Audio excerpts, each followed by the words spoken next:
Oi gente, tudo bem com vocês? Carol Robin, para dar continuidade ao projeto Um Ano com Clarice, e hoje nós iniciamos então a parte de laços de família. Vocês sabem, né, quem está acompanhando, eu estou lendo essa edição maiorzinha, que é todos os contos da Clarice Lispector, uma compilação feita pelo pesquisador Benjamin Moser, e foi lançado ano passado pela Rocco. Mas o texto é a mesma coisa que essa edição aqui mais antiga, que ainda está à venda, né, pela editora, porque eu decidi começar a ler Laços de Família por essa edição.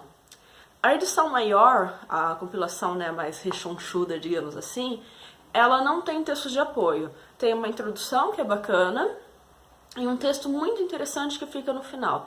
Tanto que eu já comentei com vocês que, do meu ponto de vista, esse texto deveria estar no início do livro, né? Mas nada assim que contextualize tão bem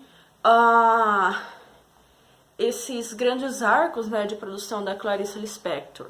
Então, esse livro aqui é um pouco menor, né, essa edição menor, ela traz na contracapa um texto bacana e nas orelhas também, algumas coisinhas. Então, né, vamos começar. Laços de Família já é uma compilação de contos bem mais madura da Clarice Lispector. As primeiras histórias que nós lemos anteriormente, elas foram escritas durante os anos 40, né? Então a Clarice Lispector tinha mais ou menos uns 20 anos. Não vou dizer que ela não tinha vivência de vida, tinha, lógico, mas tinha muito menos vivência do que quando ela escreveu esse aqui. Esse aqui é anos 60, ela já era casada, já tinha seus filhos, já tinha morado fora e já tinha uma experiência como escritora publicada. Vamos lá então. Uma escritora decidida a desvendar as profundezas da alma. Essa é Clarice Lispector, que escolheu a literatura como bússola em sua busca pela essência humana. Sua tentativa de transcender o cotidiano revela-se em personagens na iminência de um milagre, uma explosão ou uma singela descoberta. Todos suscetíveis aos acontecimentos do dia a dia. Vidas que se perdem se encontram em labirintos formados por uma linguagem única, meticulosamente estruturada. E é por essa linguagem que Clarice Lispector constrói uma obra de caráter tão profundo quanto universal. Essa questão do universal, eu estava até falando com o meu marido ontem, né? É engraçado e triste ao mesmo tempo. Essa compilação aqui da Rocco, ela foi lançada primeiro na Inglaterra, fez muito sucesso lá fora, né? Como eu disse, Benjamin Moser é um pesquisador, e eu esqueci de falar, né? Ele não é brasileiro, então dá realmente a sensação que a Clarice Lispector é uma artista, uma escritora muito mais valorizada lá fora do que aqui, né? Infelizmente, é um aspecto da nossa cultura que eu realmente não gosto. A gente tem, muita gente fala sobre isso, é um termo pesado, mas eu concordo, a gente tem a síndrome do vira-lata. A gente tende a pensar que tudo que é feito aqui no Brasil não serve, não é bom o suficiente. Pode ser bom, mas não é tão bom assim. E a gente paga muito pau porque é feito lá fora. Não tem problema você gostar de coisas que são estrangeiras, né? Afinal, ninguém aqui é xenofóbico. Mas, poxa, tem tanta coisa boa aqui, a gente não dá valor. Então, acontece isso, uma obra de repercussão, uma compilação de textos, né? Uma compilação bem completa da Clarice Lispector ser lançado primeiro lá fora e depois aqui no Brasil. Assim, eu não consigo entender, não consigo assimilar esse tipo de acontecimento, sinceramente. Mas por que faz tanto sucesso? Porque é universal, né, gente? Ela pode situar muitos desses personagens, dessas vivências no Rio de Janeiro, por exemplo, mas são coisas que dizem respeito a qualquer pessoa no mundo, né? Tanto que são textos atemporais também. Esse texto, pequeno texto da orelha, está acreditado a Lúcia Helena, aqui não diz o sobrenome, eu vou procurar depois. É uma pós-doutora em literatura comparada pela Brown University nos Estados Unidos e autora do livro Nem Musa Nem Medusa, Itinerários da Escrita em Clarice Lispector. É um livro que eu quero bastante procurar. Então vamos ver esse... Provavelmente não é o texto completo, deve ser só um fragmento, né? O texto de Clarice Lispector costuma apresentar uma ilusória facilidade. Eu nem concordo, é difícil pra caramba mesmo, logo de cara. Seu vocabulário é simples, as imagens voltam-se para animais e plantas, quando não para objetos domésticos e situações da vida diária, com frequência numa voltagem de intenso lirismo. Mas que não se engane o leitor, em poucas linhas será posto em contato com o mundo em que o insólito acontece e invade o cotidiano mais costumeiro, minando e corroendo a repetição monótona do universo de homens e mulheres de classe média, ou mesmo o de seres marginais. Desse modo, o leitor defronta-se com a experiência de Laura com as rosas, e o impacto de Ana ao ver o cego no Jardim Botânico, que é aquele texto lindo, o amor, né? A gente já leu ele. Pequenos detalhes do cotidiano deflagram o entrechoque de mundos e fronteiras, que se tornam fluidos e irradios, como o que é dado ao leitor a compreender acerca da relação de Ana, seu fogão e seus filhos, ou das peregrinações de uma galinha no domingo de uma família com fome, ou do assalto noturno de misteriosos mascarados num jardim de São Cristóvão. E, como se pouco a pouco se desnudasse uma estratégia, o cotidiano dos personagens de Laços de Família, cuja primeira edição data de 1960, vai se desnudando com um ambiente falsamente estável, em que vidas aparentemente sólidas se desestabilizam de súbito, justo quando o dia a dia parece estar marcado pela ameaça de nada acontecer. Nesta coletânea de contos, os personagens, sejam adultos ou adolescentes, debatem-se nas cadeias de violência latente que podem emanar do círculo doméstico. Homens ou mulheres, os laços que os unem são, em sua maioria, elos familiares, ao mesmo tempo de afeto e de aprisionamento. Clarice fixa nessa obra uma camada específica da sensibilidade pequeno-burguesa, figurada na tensão com as representações do poder, inconscientemente internalizadas e tornadas institucionais. Como no texto de quem escreve por lampejos e sem a imediatez de uma literatura de compromisso social direto, tudo isso ali está posto com a sutileza do artífice que é firme e nega, oferecendo ao leitor um traço de machadiana obliquidade na forma de escolher e registrar os laços que acolhem e acostam seus personagens. Agora que me toquei, deve ser um trecho desse livro aqui, né? Nem Musa, nem Medusa. Não tinha me tocado. Então, gente, o primeiro texto na verdade, é uma compilação de contos, né? Eu já disse, são 1, 2, 3, 4, 5, 6, 7, 8, 9, 10, 11, 12, 13 contos. O primeiro deles é Devaneio e Embriaguez de uma Rapariga, e é o que nós vamos falar hoje. É um texto, assim, bem simples, entre aspas. Você vê uma... Eu não gosto de usar o termo evolução, mas tem uma diferença bem gritante entre esse primeiro texto aqui, que abre o Laços de Família, e todos os textos das primeiras histórias. Essa fase anterior, né, dos anos 40, eu até comentei no último texto, né, que é os Mais Dois Bêbados. A maioria desses textos, eu não vou falar todos, né, seria um erro falar todos, mas eles são marcados por uma certa rebeldia juvenil que vai ao encontro no niilismo. Então, esses personagens esses e essas personagens das primeiras histórias são muito assim, no caso de pessoas jovens. Mesmo o caso da Cristina, que é uma mulher casada, né, no Obsessão, mas é uma pessoa jovem também. Pessoas jovens que querem mudar o mundo ao redor, com aquele ímpeto, né, que a gente tem quando é mais jovem. Mas são pessoas a todo momento tentando provar o seu valor, de uma forma assim bem, até meio agressiva, né, e autodestrutiva às vezes, muitas das vezes. Isso aqui eu já não vejo no Devaneio Embriaguez de uma Rapariga. Aqui o contexto já é outro, né? Como a Lúcia Helena explica bem pra gente nesse textinho, muitos dos textos do Laços de Família vão falar de ambientes familiares em que o afeto e o aprisionamento andam lado a lado. Então essa primeira personagem do Devaneio Embriaguez de uma Rapariga, eu comecei o texto pensando que ela era uma pessoa bem jovem e que ela já começava a ser história bêbada. Na verdade, não. Tem uma longa descrição sobre o que é um dia dessa personagem. Ela é uma mulher casada, é uma mulher dona de casa, né?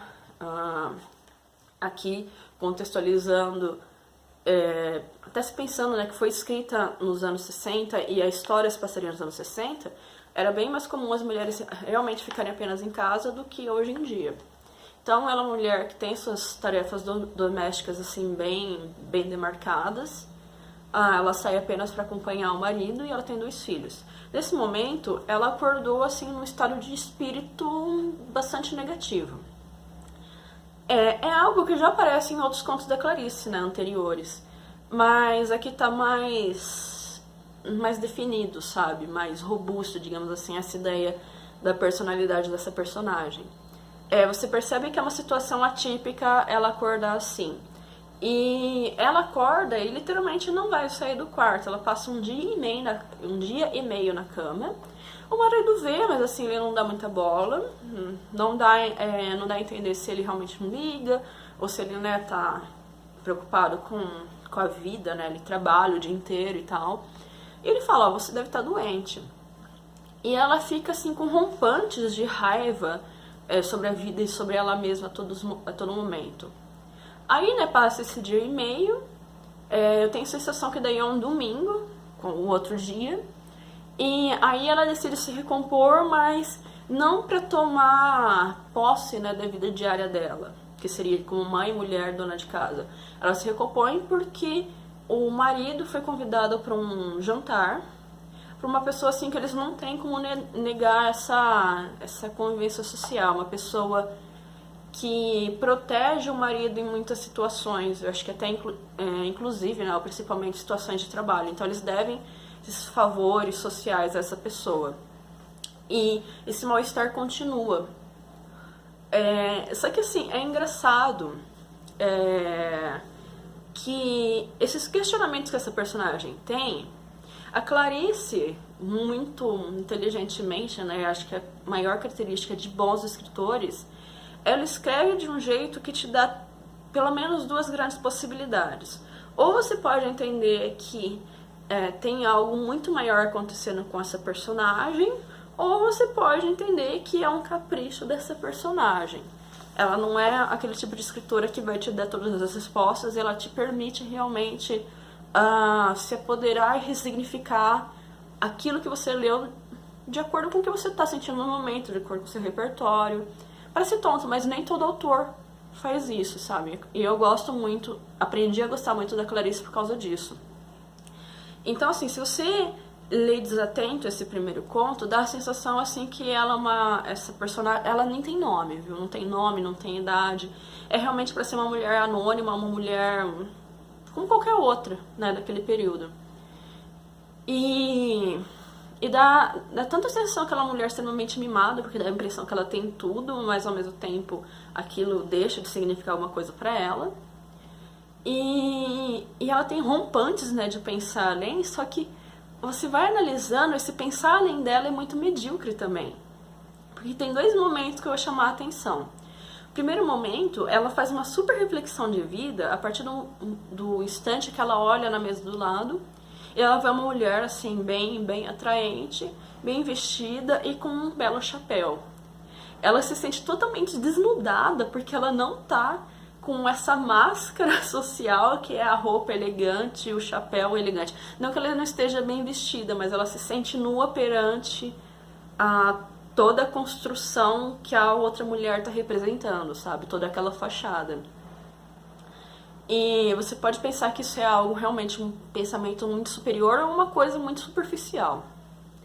E o outro momento que eu achei mais interessante ainda aí ela já bebeu, né? Então essa embriaguez dela tá aí. Talvez essa embriaguez não seja só quando ela bebe, né? Consome bebida alcoólica no restaurante, mas seria a embriaguez dos sentimentos, os sentimentos que são muito maiores que ela ao longo de todo o texto. Não tinha pensado nisso.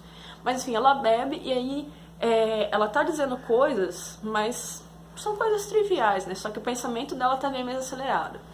E ela olha para uma pintura e ela começa a ter um diálogo interno se colocando assim num patamar um pouco mais alto porque ela entende das artes. Só que o que ela tá vendo é uma natureza morta. Eu achei assim uma jogada bem interessante da Clarice porque do ponto de vista da arte, lógico que tem grandes artistas assim, gênios como por exemplo o Caravaggio, que fizeram naturezas mortas, né, e levaram para outro patamar. Só que natureza morta, quando você está estudando pintura, é assim um dos primeiros temas que você vai aprender. Então tem muitos artistas que são assim ruins ou medíocres, passam a vida inteira fazendo naturezas mortas. Então você se achar um grande consumidor de arte, ou um grande entendedor de arte porque você está vendo uma natureza morta, não necessariamente significa alguma coisa. Então é um momento assim que seria uma declaração de como essa personagem é profunda, mas às vezes pode ter uma ironia por trás. A Clarice realmente está construindo que ela é uma personagem medíocre, uma pessoa medíocre. E esse texto todo é muito marcado por solidão, né? Ela tem seus afazeres, ela termina o dia assim falando, olha, tudo bem, eu fiquei nesse estado meio letárgico durante esses 2 dias, mais ou menos, mas amanhã eu vou descontar tudo isso na minha rotina, a minha casa vai ficar um brinco. Então, é muito parecido em certos termos, né, com o amor, que é o conto seguinte. Eu não vou relê-lo, porque eu já comentei sobre ele, né, foi o primeiro vídeo do projeto. Não acho que tá o ideal, mas assim, eu tô abraçando esse projeto mesmo com suas falhas, seus processos e etc. Não vou falar sobre ele, mas assim, o texto do amor termina com a Ana, que é a protagonista. Ela tem uma epifania, mas ela larga toda essa epifania, essa descoberta, essa autodescoberta pra voltar pro lar, mesmo que isso diminua ela como um ser, né? E isso meio que acontece também com essa personagem do devaneio embriaguez de uma rapariga. Ela tem um pensamento um pouco além sobre a própria existência dela, mas ela volta porque ela tem todo o lar e a família para cuidar. Não que isso não seja bom, né? Acho que a gente nem tá discutindo se é bom, se é ruim, enfim. São outras questões, realmente. É um texto muito lírico. O lirismo aqui tá realmente bem mais avançado, intensificado do que nas primeiras histórias. Gente, semana que vem a gente não vai falar do amor, já tem o vídeo, né, comentei com vocês. É um texto ótimo, mas eu não vou fazer isso de novo. A gente vai então pro terceiro texto, que é Uma Galinha. Obrigada por ter assistido, beijinhos, tchau, tchau.